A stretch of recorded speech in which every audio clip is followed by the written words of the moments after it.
보겠습니다. 야고보서 1장 12절에서 16절까지입니다. 316페이지입니다. 신약성경 316페이지 야고보서 1장 12절에서 16절까지입니다. 제가 봉독하겠습니다. 시험을 견디어내는 사람은 복이 있습니다. 그 사람은 그의 참됨이 입증되어서 생명의 면류관을 받을 것이기 때문입니다. 그것은 하나님을 사랑하는 사람들에게 약속된 것입니다. 시험을 당할 때 아무도 내가 하나님께 시험을 당하고 있다고 말하지 마십시오. 하나님께서는 악에게 시험을 받지도 않으시고 또 스스로 아무도 시험하지도 않으십니다. 사람이 시험을 당하는 것은 각각 자기의 욕심에 이끌려서 깸에 빠지기 때문입니다. 욕심이 잉태하면 죄를 낳고 죄가 자라면 죽음을 낳습니다. 나의 사랑하는 신도여, 여러분 속지 마십시오. 아멘. 제가 기도하겠습니다.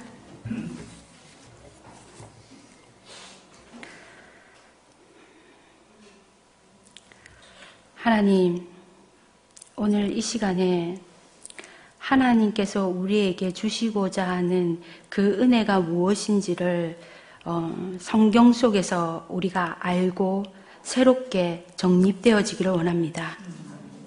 우리가 생각하고 이해하고 있는 은혜가 아니라 하나님이 우리에게 말씀하시는 성경적 은혜를 하나님 깨달을 수 있도록 은혜를 주시고 그리고 그 자리로 옮겨갈 수 있는 은혜를 주시기 원합니다. 그래서 오늘 이 시간에 하나님의 성령이 임하셔서 또한 그 말씀 가운데 우리를 인도하여 주시고 말씀이 우리 가운데서 새롭게 되어서 그리스도 안에서 우리가 하나님 앞에 변화되어져 가기를 원합니다. 오늘 처음부터 끝까지 하나님께서 주관하시고 우리의 생각과 마음을 붙드셔서 하나님 앞에서 온전히 드려지는 참된 예배가 되기를 기도합니다. 그래서 온전히 주님만을 기억하는 은혜의 예배가 될 수 있도록 인도하여 주시고 함께하여 주시옵소서. 예수 그리스도의 이름으로 기도드립니다. 아멘.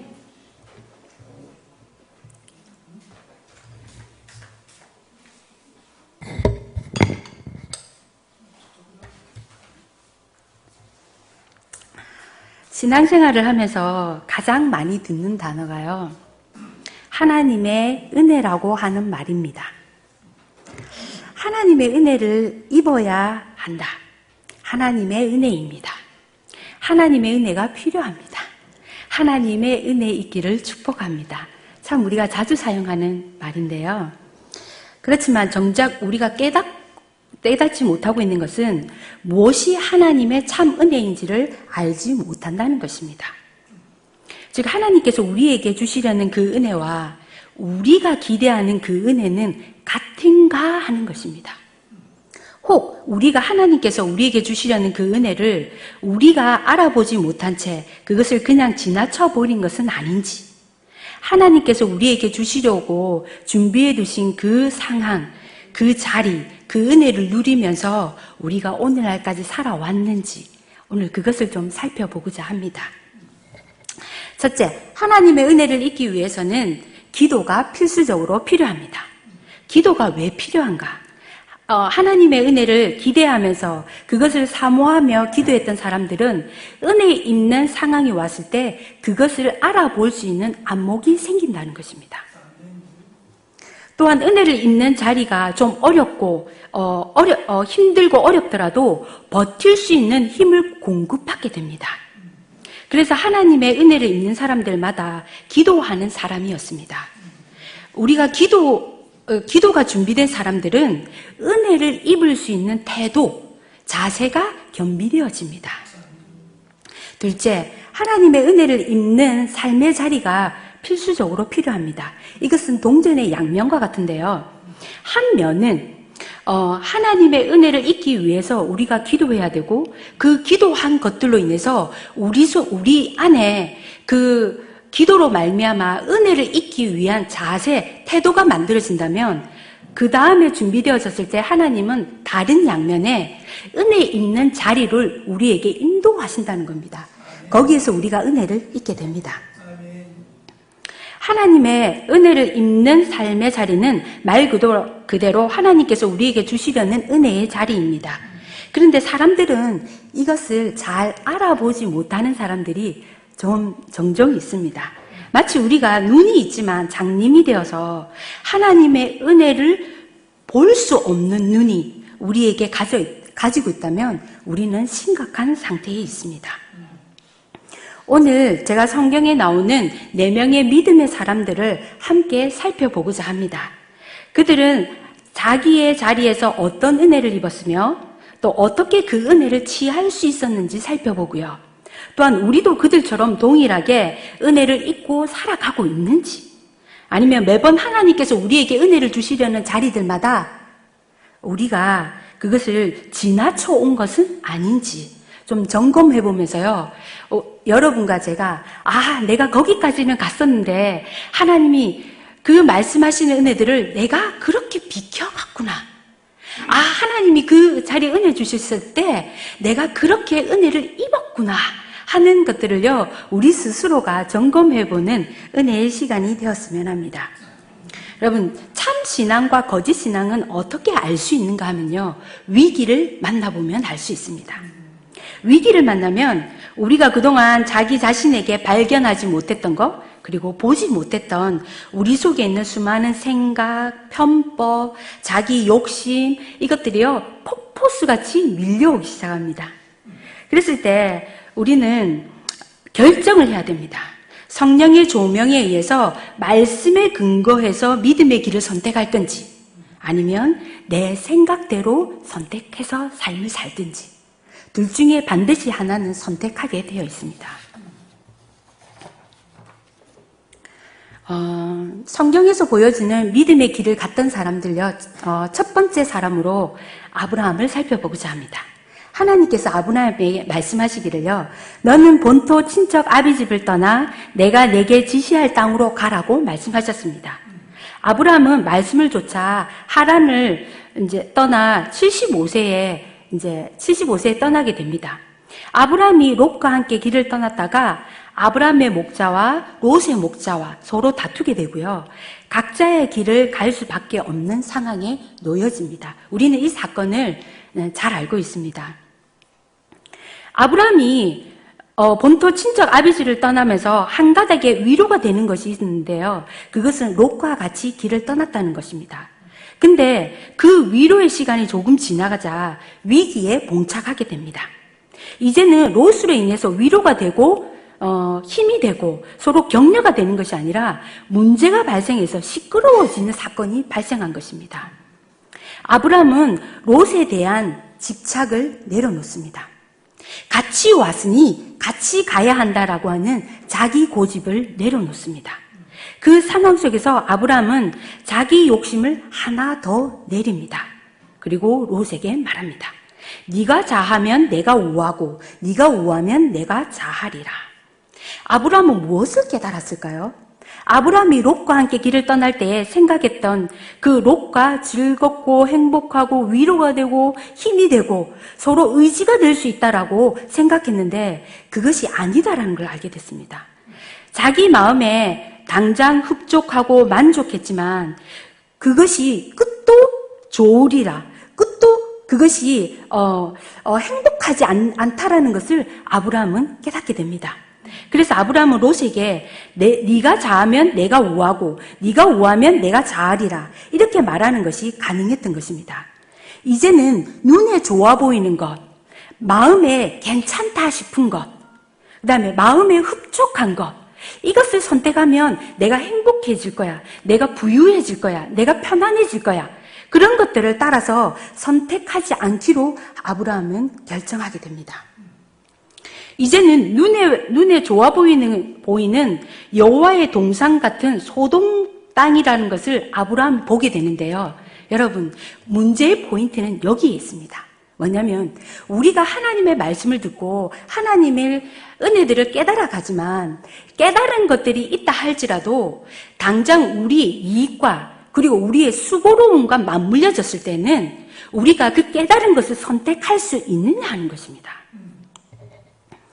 아브라함은 지금 자기가 롯과 함께 같이 와서 지금 문제가 발생해서 내가 생각하고 내가 느끼고 내가 판단하는 것들이 결국 좋은 일이 아니다라는 걸 깨닫게 됐지만, 그런데 뭐냐면 그거는 깨달은 거예요. 그냥 하나 두고요. 근데 그 깨달은 건 있는데 소돔과 같은 이 소돔 땅에 여호와의 동산같이 아름답게 보이고 멋져 보이고, 정말 이것은 자기가 이걸 선택하지 않으면 손해가 될 것 같은 그런 위기 상황에서 깨달은 것을 선택할 수 있었던 아브라함을 성경은 믿음의 사람이라고 얘기합니다. 우리는 자식의 문제, 재산의 문제, 통장의 문제, 내 현재의 위치의 문제, 그리고 내가 폼 잡고 살 수 있는 그런 현재의 문제, 땀을 흘려야 되느냐, 편안하게 살 수 있느냐, 이 문제 앞에서는 우리가 말씀을 깨닫는 것들을 어떻게 처리하고 왔는지, 그리고 그것을 어디에다 두었었는지 우리가 한번 뒤돌아볼 필요가 있지 않을까 싶습니다. 그러나 성경은 말씀을 깨달은 대로 살아가는 자가 믿음의 사람이라고 말하고 있습니다. 말씀을 깨달았다는 것 자체가 하나님 그분이기 때문입니다. 우리의 입장은 말씀을 깨달았다라는 것으로 그치지만 하나님의 입장으로 보면요, 그분 자신입니다. 그래서 말씀을 깨달은 대로 선택한다는 것은 하나님 그분을 선택한다는 것입니다. 아브라함은 깨달음을 선택했지만 그 깨달음을 선택할 그 당시에는요, 하나님이 오셔서 네가 동서남북을 바라보면 네 자손에게 영원히 이 땅을 약속한다라는 것을 듣지 못했을 때 깨달음을 선택했습니다. 그러니까 어떤 것도 보이지 않는 그런 상황에서 자기가 이미 그 에덴 동산같이 좋아 보이는 소돔 땅을 놓쳐버렸을 때는 그냥 자기는 아무것도 아닌 바보가 되는, 그런 바보가 되는 자리를 선택했는데요, 하나님이 아브라함을 찾아오셨습니다. 이것은 무엇을 얘기하냐면요, 하나님은 살아 역사하는 분이라는 겁니다. 또한 믿음이라는 씨앗이 존재하는 곳에는 하나님은 움직이신다는 뜻입니다. 그는 단지 하나님이 주신 깨달음을 소중히 여기고 그것이 하나님이라고 생각하고 선택했을 뿐입니다. 그런데 아브라함은 복의 근원이 되는 복을 받았습니다. 복은 우리가 어디에 가면 있겠다, 누구를 만나면 있겠다, 그런 것이 복이 아닙니다. 우리는 우리가 생각하는 복을 찾아다녀서는 안 됩니다. 우리는 하나님 그분이 우리를 찾아오시는 믿음의 통로를 만들어서 그분이 오시도록 하면 그것이 복이 됩니다. 우리가 복을 찾아다니는 사람이 아니라 복이 여러분과 저에게 임하는 그것을 기대합니다. 두 번째 사람, 다윗입니다. 다윗은 왕입니다. 그런데 아들인 압살롬에 의해서요, 이 다윗 왕이 쫓기는 신세가 되었습니다. 그래서 다윗이 압살롬에게 쫓겨서 바후림이라는 곳에 이르렀을 때에 시므이라는 사람을 만나게 됩니다. 그때 시므이가 16장 7절에 제가 읽어보겠습니다. 시므이는 곧 다윗을 보고 저주하였다. 살인자여, 악한 자여, 여기서 사라져라. 여호와께서 사울과 그 가족을 죽인 죄를 너에게 갚으셨다. 네가 사울의 왕위를 빼앗았으나 이제 여호와께서 그것을 너의 아들 압살롬에게 주었구나. 너는 사람을 죽인 죄로 이제 벌을 받아 망하게 되었다. 이때 아비새가요, 군대 장관인 아비새가 시므이를 가서 내가 죽여버릴까요? 이렇게 말합니다. 그때 다윗은요, 네가 상관할 것이 아니다. 여호와 하나님께서 나를 저주하라고 시므이에게 시켜서 시므이가 그렇게 말하게 된다면 누가 시므이에게 그것을 타시겠느냐? 여러분, 이게 가능합니까? 상식적으로 우리가 생각할 때요, 하나님이 누군가를 시켜서 저주하라고 시키는 그런 분입니까? 그런데요, 어떻게 해서 다윗은 이 상황에서 이런 말을 했다는 것일까요? 다윗은 이때에 하나님 중심에 서서 말합니다. 철저하게 모든 일이 하나님의 주권과 섭리에 있다는 것을 인정합니다.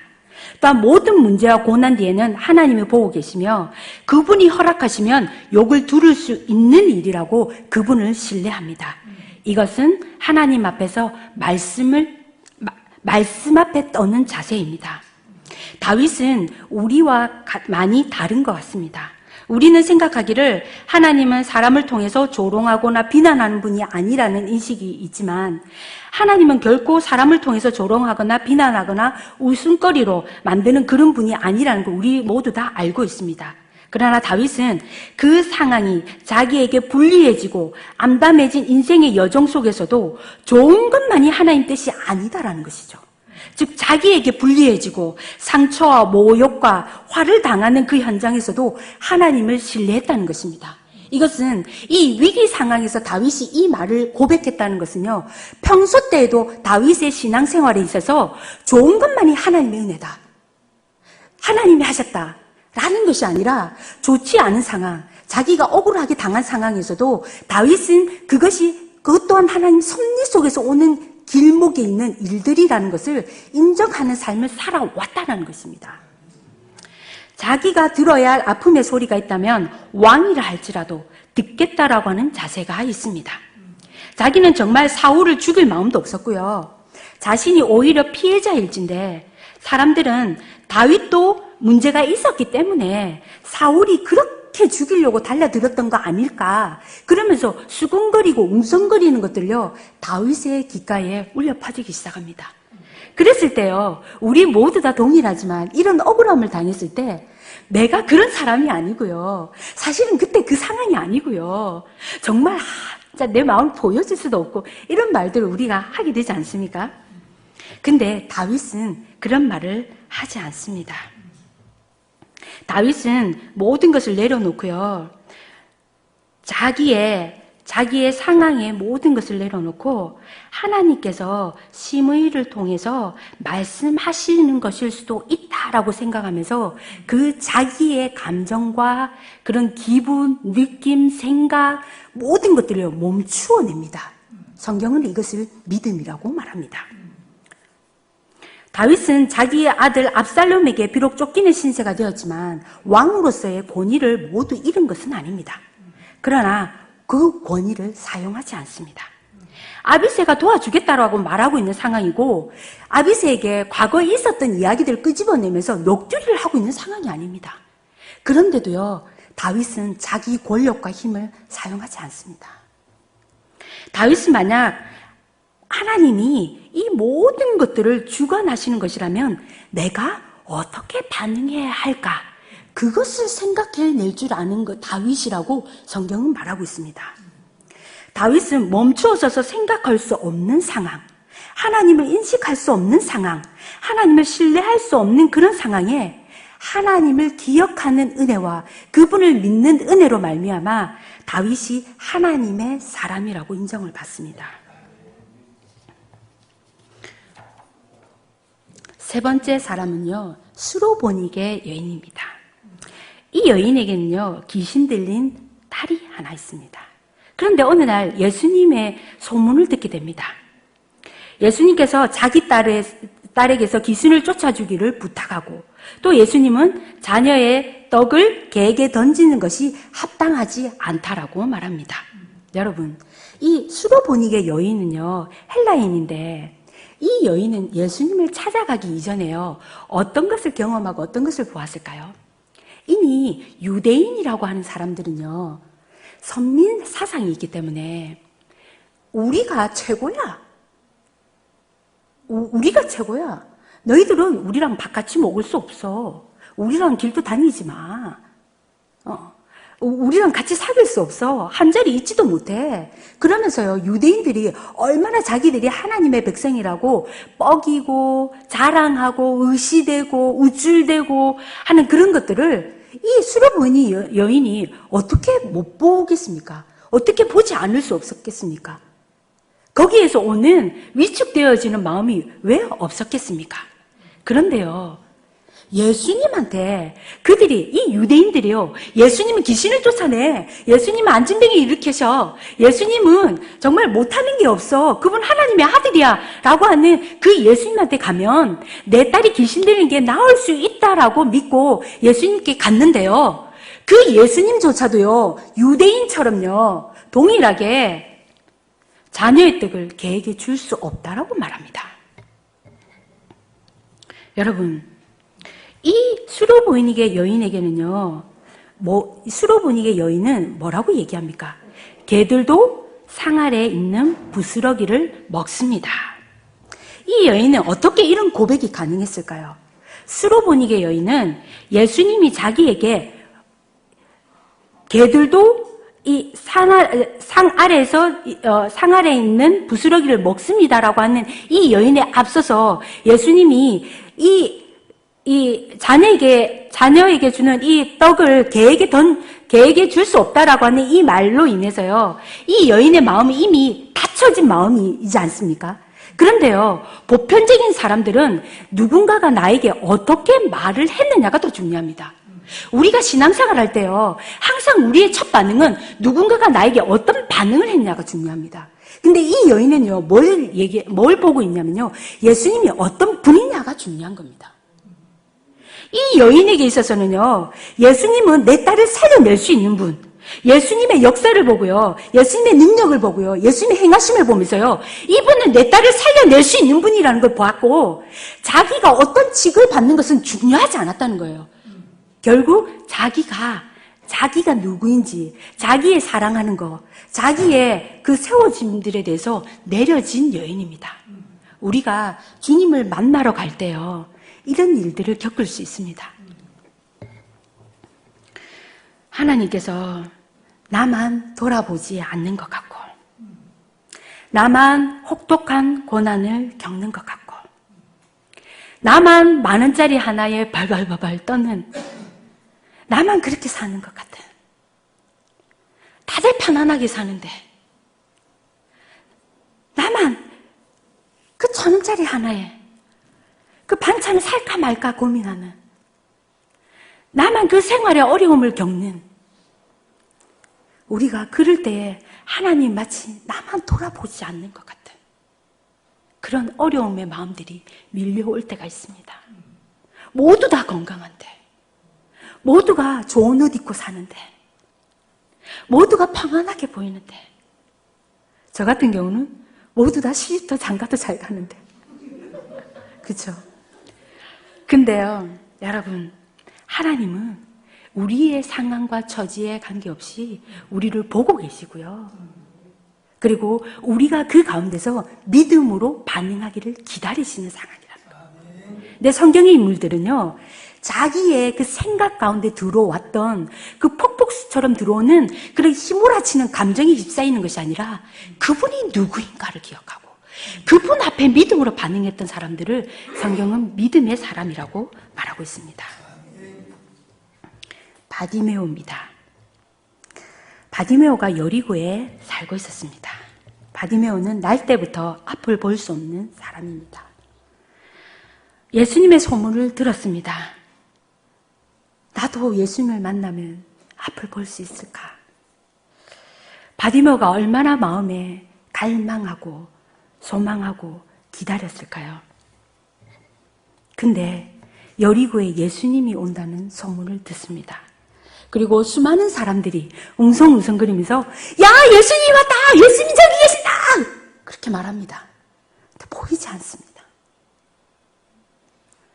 바디메오가요, 나도 예수님 한번 만나면 눈 뜰 수 있는데, 나도 예수님 한번 만나면 눈 뜰 수 있는데 안 보여요. 안 보여요, 바디메오에게. 바디메오가 할 수 있었던 건요, 다윗의 자손 예수님! 바디메오 여기 있어요. 예수님, 바디메오 여기 있어요, 예수님! 이게 바디메오의 믿음이었어요. 왜 믿음인지 아십니까? 바디메오의 평생에 자기가 누군가를 부른 데서 와준 사람이 없었거든요. 바디메오의 인생 가운데서 누군가가 자기가 요청했을 때 반응해 준 사람이 없었거든요. 자기의 모든 인생의 경험 가운데서 자기가 무언가를 부르고 뭔가를 부탁했을 때 누군가가 자기에게 공손하게 인격적으로 자기에게 사람 대우한 적이 없었거든요. 그런데 바디메오가요, 자기가 할 수 있는 것이 주님의 이름을 부르는 것이었기 때문에 믿음으로 주님의 이름을 부릅니다. 다윗의 자손 예수님! 바디메오 여기 있어요. 바디메오 여기 있어요, 예수님. 바디메오가 예수님의 이름을 부릅니다. 근데 여러분, 사람들이요, 조용히 하라고, 잠잠하라고 바디메오를 꾸짖습니다. 여러분, 이 바디메오의 문제도요, 뭔지 아십니까? 평생에 이 바디메오가 듣기도 싫고 경험하기도 싫은 그것은요, 무시입니다, 무시. 여러분, 무시를 받아본 사람은요, 분위기만, 조그마한 분위기만 무시되어지는 상황의 연출만 돼도요, 분노가 올라옵니다. 걷잡을 수 없는 분노가 올라옵니다. 그런데요, 이 바디메오가요, 그 무시받는 자기 인생 가운데서요, 그 무시는 자기 인생의 전 영역을 차지했어요. 그런데도 불구하고요, 그 상황 가운데서 주님만 봤다는 거죠. 다윗의 자손 예수님! 바디메오 여기 있어요, 여기! 나 좀 만나주세요. 했을 때 이 외침은요, 바디메오에게 휩싸이고 있었고, 바디메오의 삶의 영역에 있어서 갇혀있던 이 무시라고 하는 이 상황의 영역들이요, 깨어지면서요, 그것을 뚫고 지나가는 것을 성경은 믿음이라고 얘기하고 있습니다. 여러분, 우리는 우리의 상황과 우리의 일어난 많은 일들이 하나님이 우리에게 복을 주시고 은혜를 주시고 하나님을 경험하라고 하는 그런 어떤 삶의 영역이었는데요. 우리는 남편을 탓하고 아내를 탓하고 아이를 탓하고 시어머니를 탓하고 선생님을 탓하고 친구를 탓하고 우리가 그렇게 살아온 것은 아닐까요? 만약에 바디메오가요, 우리의 보통의 사람들 생각처럼 내가 사람을 불러도 안 오는데 위대하고 높으신 예수님, 하나님의 아들인 그 예수님이 내가 부른다고 해서 올까? 오실까? 그분이 반응하실까? 우리의 생각은 여기에 멈춰 있지 않을까요?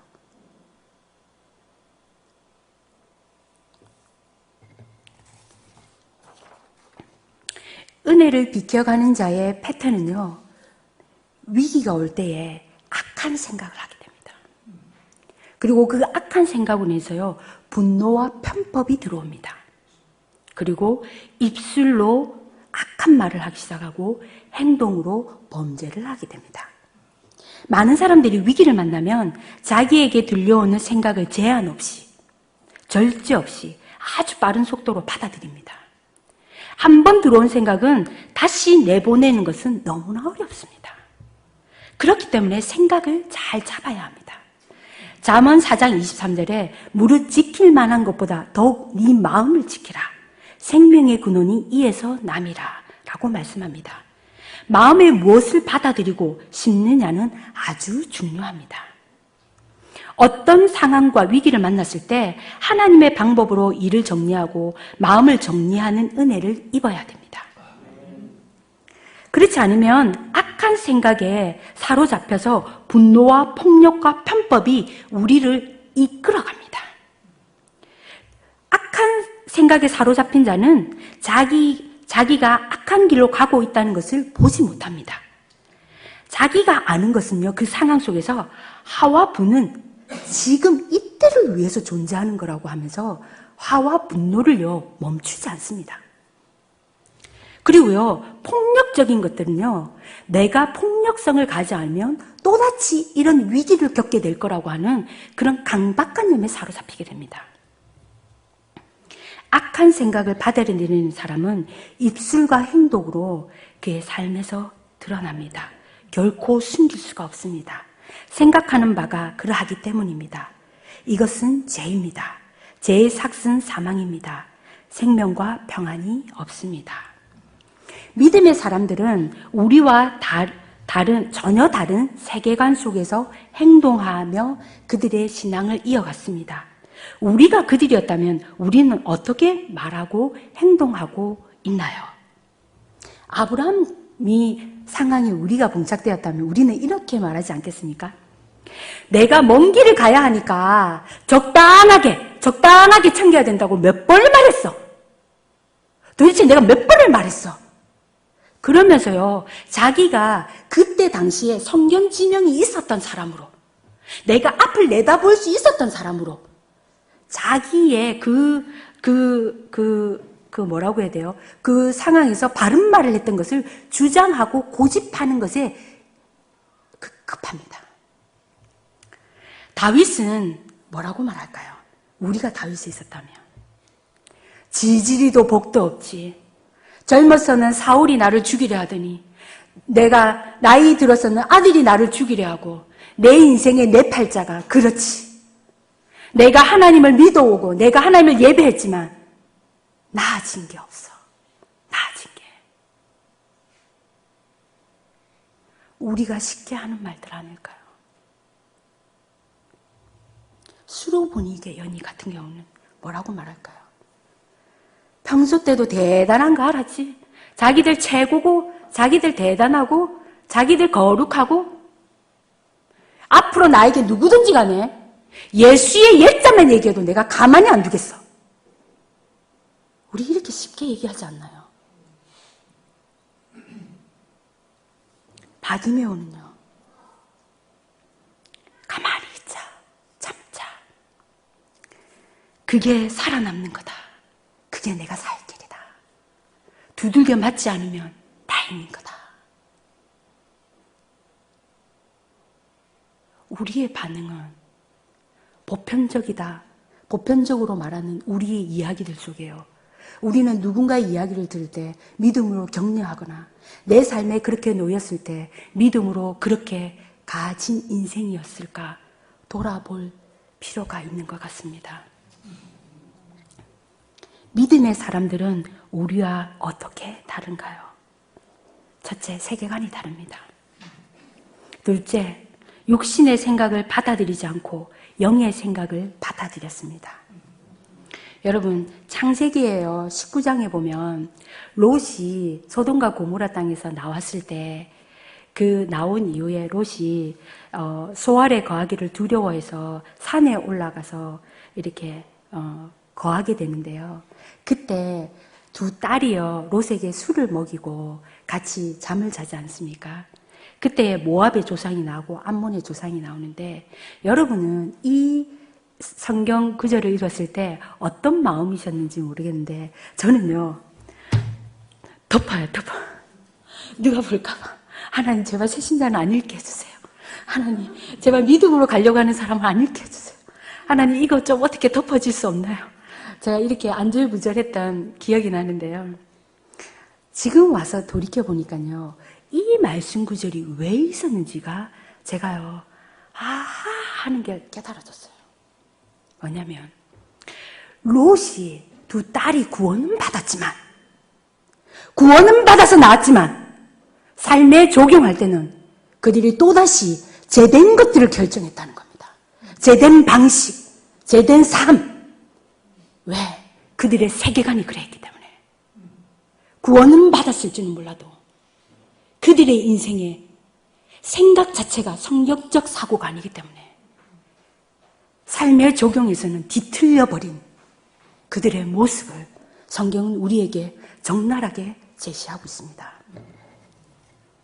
또한 우리가 앞에서 살펴본 것처럼 육신을 쫓는 자는 육신의 일을 생각하고 영을 쫓는 자는 영의 일을 생각합니다. 육신의 생각은 사망이고 영의 생각은 생명과 평안입니다. 육신의 생각은 하나님과 원수가 되나니 이는 하나님의 법에 굴복지 아니할 뿐 아니라 할 수도 없습니다. 육신에 속한 자는 하나님을 기쁘시게 할 수 없습니다. 우리의 삶에서 우리 자신이 육신의 생각으로 가득 차 있다면 절대로 믿음의 길을 갈 수 없습니다.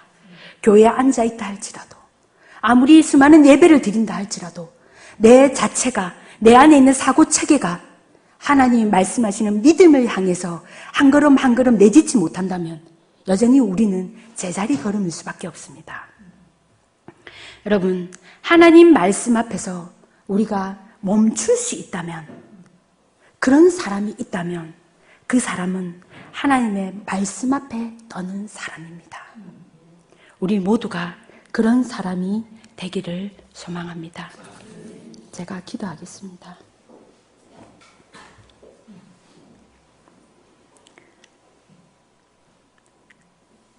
사랑의 하나님, 우리가 믿음으로 온다고 하고 하나님을 사랑한다고 하지만 정작 내 욕심과 내 편안함을 하나님 내려놓으라고 하실 때는 할 수가 없는, 수고로움으로 대가를 지불하라고 하셨을 때는 할 수가 없는, 하나님 우리의 이런 우유부단함을 불쌍히 여겨주시고 오직 하나님 앞에서 믿음으로 반응해서 주님을 기쁘시게 하는, 이 시대에 믿음이 존재하는 사람, 믿음이 있어서 하나님을 기쁘시게 하는 그 사람으로 이 시대를 살아갈 수 있는 주의 백성이 되기를 원합니다. 아버지 하나님, 우리는 할 수 없기 때문에 주님 앞에 기도합니다. 은혜를 부어주셔서 믿음으로 내디딜 수 있도록 은혜를 부어주시고 하나님이 함께 동행하는 그 은혜가 우리의 삶 가운데서 하나님 일어나는 그 역사를 보길 원합니다. 도와주시길 원합니다. 함께 해주시길 원합니다. 예수님의 이름으로 기도드립니다. 아멘.